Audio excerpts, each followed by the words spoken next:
السلام عليكم ورحمة الله وبركاته. إن الله وملائكته يصلون على النبي يا أيها الذين آمنوا صلوا عليه وسلموا تسليما. أهلا وسهلا بحضراتكم، يا رب تكونوا دايما طيبين وبخير. عايزين نبدأ حلقتنا النهاردة بسؤال بسيط جدا.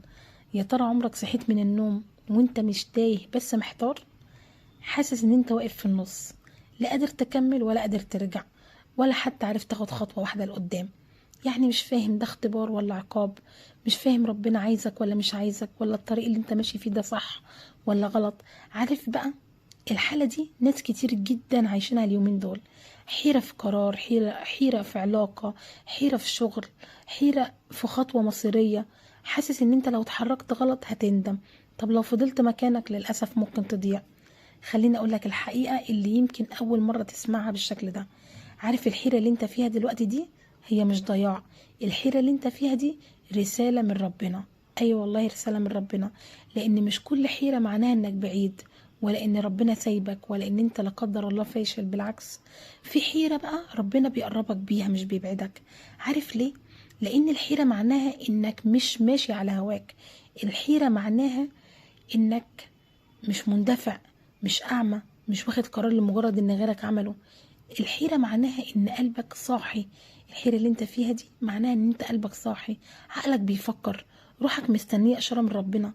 على فكرة في ناس كتير جدا ماشية من غير حيرة، بس للأسف ماشية غلط، ماشية ورا شهوتها، ورا خوف، ورا كلام ناس، ورا العجلة اللي احنا عايشين فيها الفترة دي.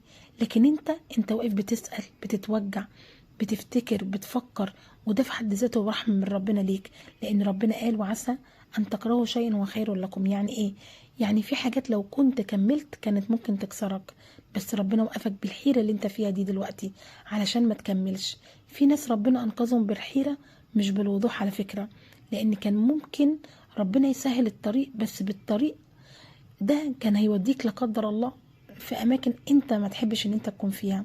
فربنا عطلك ولخبطك وحيرك علشان تحس، علشان تقف، علشان تفكر وترجع له.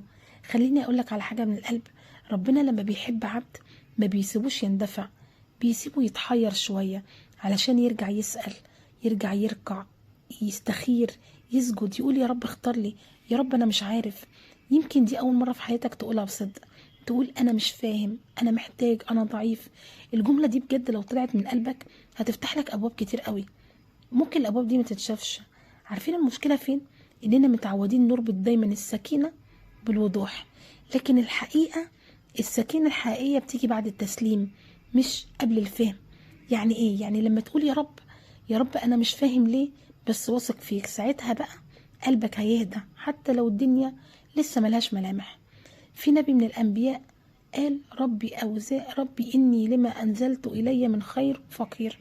يعني محتاج، أنا مكسور، أنا تايه بس مش ضايع. الحيرة اللي بتقربك من الدعاء حيرة مباركة يا جماعة.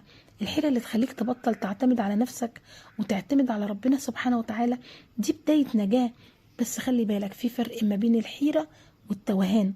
التوهان إنك تبعد، تعترض، تغضب، إنك تقول ليه أنا. لكن الحيرة الصح انك تقول يا رب فهمني، يا رب دلني، يا رب ما تسيبنيش لنفسي. عايزك تاخد بالك من حاجة مهمة قوي. ربنا مش لازم يديك إجابة فورية، بس دايما بيديك طمأنينة. يعني لو انت حسيت ان قلبك رغم الحيرة مش سايب ربنا، اعرف على فكرة انك في امان. ممكن تتأخر، ممكن تتلخبط، ممكن تتوجع، بس مادام قلبك لسه بينادي يبقى ربنا قريب. واكتر حاجة بتطفي الحيرة دي مش انك تعرف القرار، لكن انك تذكر ربنا. علشان كده ربنا قال ألا بذكر الله تطمئن القلوب. مش قال بتتحل المشاكل، لا، قال القلوب بتطمن. يعني ممكن تفضل المشكلة بس قلبك هادي. مع الهدوء ده تيجي بقى البصيرة، وبعد البصيرة يبان لك الطريق. يعني لو انت دلوقتي محتار اعمل 3 حاجات بهدوء ومن غير استعجال. اول حاجة، قرب من ربنا، مش علشان الحل، لا علشان السكينة. تاني حاجة، استخير حتى لو القرار صغير، ربنا بيحب العبد اللي بيرجع له في كل حاجة. تالت حاجة، اوعى تضغط على نفسك، مش لازم تفهم كل حاجة دلوقتي. في حاجات بتتشرح بس مع الوقت وبتبان مش بالكلام. افتكر دايما لو الحيرة جابتك لربنا يبقى هي مش عدوتك، لا، دي رسالة ليك. وفي الآخر عايزك تطمن، ربنا سبحانه وتعالى ما بيضيعش عبد لجأ ليه ابدا، ولا بيكسر قلب سجد له، ولا بيسيب واحد قال يا رب بصدق. في اخر كلامنا يا رب ان كان في قلوبنا حيرة نزل عليها سكينتك يا رب، وان كان في طريقنا اي مناوشات ولا التباسات فاهدنا يا رب لاقربها لك يا رب. ان كنا ما بنفهمش حكمتك دلوقتي فعلمنا يا رب الرضا يا رب، ما تسيبناش لنفسنا طرفة عين. في اخر دعائنا انا الحمد لله رب العالمين، شكرا جدا على حسن استماعكم. لو وصلتوا لحد هنا او استفدتم باي معلومة ما تنساش تصلي على حبيبك النبي، وتذكر اسم الله في التعليقات، وتدوس لايك واشتراك علشان يعم الخير. شكرا جدا على حسن استماعكم، طبتم في امان الله، والسلام عليكم ورحمة الله وبركاته.